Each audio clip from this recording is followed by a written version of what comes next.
Bonjour et bienvenue. Aujourd'hui, on plonge dans un sujet fascinant. On va parler d'une figure clé de la fin des temps dans l'islam, le Mahdi. Pour essayer de comprendre de qui il s'agit, on va décortiquer ensemble les textes, regarder les prophéties, les différentes interprétations, qui sont parfois opposées, vous allez voir, et toute l'histoire, souvent mouvementée, autour de ce personnage. Voilà, la question est posée. Qui est ce fameux Mahdi? Pour avoir ne serait-ce qu'un début de réponse, eh bien il n'y a pas d'autre choix que de retourner aux sources, c'est-à-dire aux textes prophétiques. Alors, allons-y. Alors, tout part des traditions prophétiques, ce qu'on appelle les hadiths. Ces textes y peignent un tableau assez sombre, un monde qui serait complètement submergé par l'injustice. Et c'est dans ce chaos qu'une figure est censée apparaître, presque de nulle part, pour tout remettre en ordre. C'est vraiment ça l'idée centrale, une promesse de justice, de rééquilibrage. Ok, donc on entre dans le vif du sujet, la prophétie de l'attendu. Mais alors, qu'est-ce qu'elle raconte concrètement, ces prophéties? Eh bien, c'est ça qui est intéressant. Elles ne se contentent pas de dire «la justice viendra». Non, non, elles vont beaucoup plus loin. Elles dessinent un portrait, un profil presque, un portrait robot, si on veut, de cet homme, de sa mission, de qui il est. Et voilà, on y est. C'est la promesse fondamentale. Il remplira la terre d'équité et de justice. Il faut prendre un instant pour imaginer ce que ça signifie. C'est une inversion totale. Un monde où l'injustice domine et qui bascule vers un ordre juste. C'est une vision hyper puissante, presque radicale, et c'est ça en fait qui explique pourquoi cette attente est si forte, si vivace depuis tant de siècles. Juste une petite précision avant de continuer, parce que le mot lui-même est important. Mahdi, en arabe, ça veut dire le bien guidé. Donc on ne parle pas juste d'un chef politique ou d'un leader charismatique, non. On parle de quelqu'un qui est guidé par une force supérieure, par le divin. Son rôle est central dans le scénario de la fin des temps. Mais bon, ça nous dit toujours pas qui il est précisément.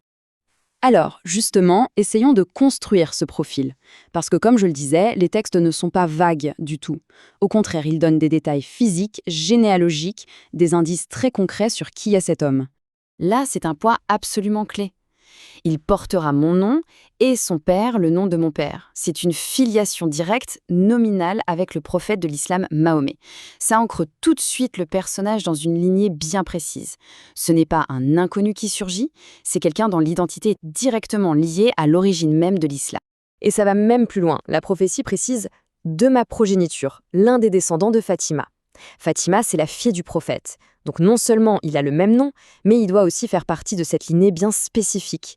Ce détail sur la descendance, il faut vraiment le garder en tête, parce que c'est le point de départ de toutes les grandes divergences, de toutes les querelles d'interprétation qu'on va aborder juste après.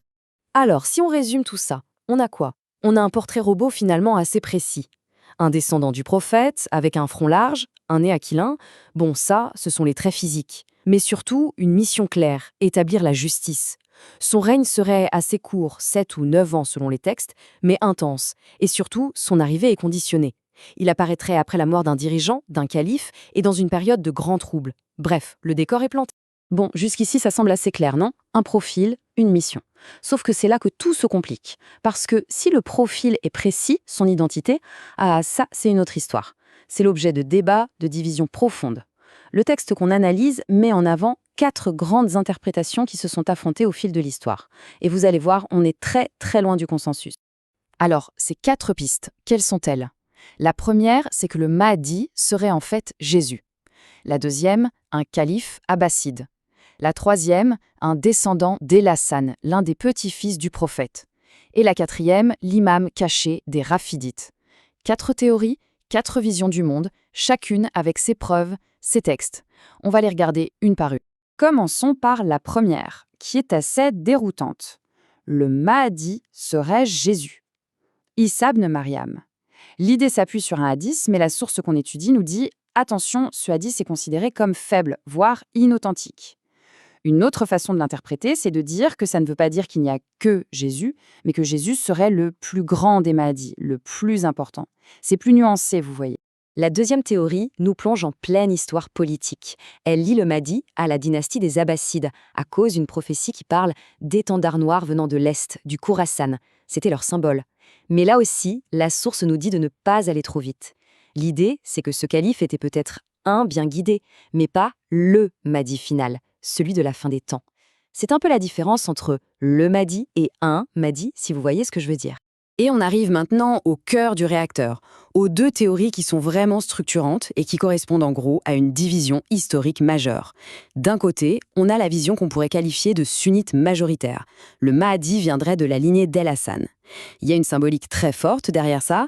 El-Hassan avait renoncé au pouvoir pour éviter une guerre civile et sa descendance serait récompensée pour ce sacrifice. Et de l'autre côté, la vision des Rafidites, un courant du chiisme, qui dit non, le Mahdi est un descendant de l'autre petit-fils, El-Hussein. Et surtout pour eux, ce Mahdi, le 12e imam, n'est pas quelqu'un qui doit naître. Il est déjà né, il est simplement occulté, caché du monde, et on attend sa réapparition. Alors on a vu la théorie, la théologie, mais une prophétie aussi puissante, elle ne reste jamais juste dans les livres, elle a des conséquences très concrètes dans le monde réel. Elle a inspiré des mouvements et comme on va le voir, elle a aussi été utilisée, voire instrumentalisée. Et quand on dit conséquences concrètes, c'est un euphémisme. Cette prophétie a littéralement redessiné des cartes. Au fil de l'histoire, de nombreuses personnes se sont levées en disant « Le Mahdi, c'est moi ». On a par exemple Mohamed ibn Tumart au Maghreb au XIIe siècle, ou encore Ubaydullah al-Qadar au Xe siècle. Ce dernier a carrément fondé une dynastie, les Fatimides. Pour eux, ce n'était pas qu'une question de foi. Revendiquer le titre de Mahdi, c'était un levier politique surpuissant pour unifier des tribus, lever des armées et conquérir des territoires. Et c'est là qu'on touche à un paradoxe assez terrible. La prophétie parle d'une figure qui apporte la justice. Mais, selon la source qu'on analyse, beaucoup de ceux qui ont prétendu être cette figure ont fait tout le contraire. Mohamed ibn Tumart est décrit comme un tyran, qui n'hésitait pas à éliminer ses opposants. La dynastie fondée par Ubaydullah est qualifiée d'hypocrite et même d'athée. C'est vraiment l'exemple type de ce qui peut arriver quand une prophétie de paix et de justice est récupérée à des fins de pouvoir. Maintenant, si on prend un peu de recul, on se rend compte que cette idée d'un sauveur, d'une figure rédemptrice qui doit arriver à la fin des temps, eh bien, ce n'est pas du tout une exclusivité de l'islam. En fait, c'est une idée qu'on retrouve un peu partout dans de très nombreuses traditions. Regardez ce tableau, c'est assez parlant. En islam, on a le Mahdi qui vient pour la justice. Dans le judaïsme, on attend un sauveur qui restaurera son peuple. Dans le christianisme, on attend le retour du Messie pour le jugement dernier. Les noms, les détails, les rôles changent un peu, bien sûr, mais le motif de fond, lui, est le même. C'est cette attente d'une intervention finale, de quelqu'un qui viendra clore l'histoire telle qu'on la connaît et ouvrir une nouvelle page. Donc, au-delà des spécificités de chaque religion, ce qui est vraiment crucial ici, c'est de voir à quel point cet espoir est universel. L'attente d'un sauveur, d'un rédempteur, c'est un thème qui traverse l'histoire humaine. C'est peut-être l'expression d'un besoin fondamental, celui de croire qu'à la fin, malgré tout le chaos, la justice finira par triompher. Et c'est là-dessus qu'on va se quitter, sur cette question ouverte, cet espoir tenace qu'on retrouve sous différentes formes partout dans le monde.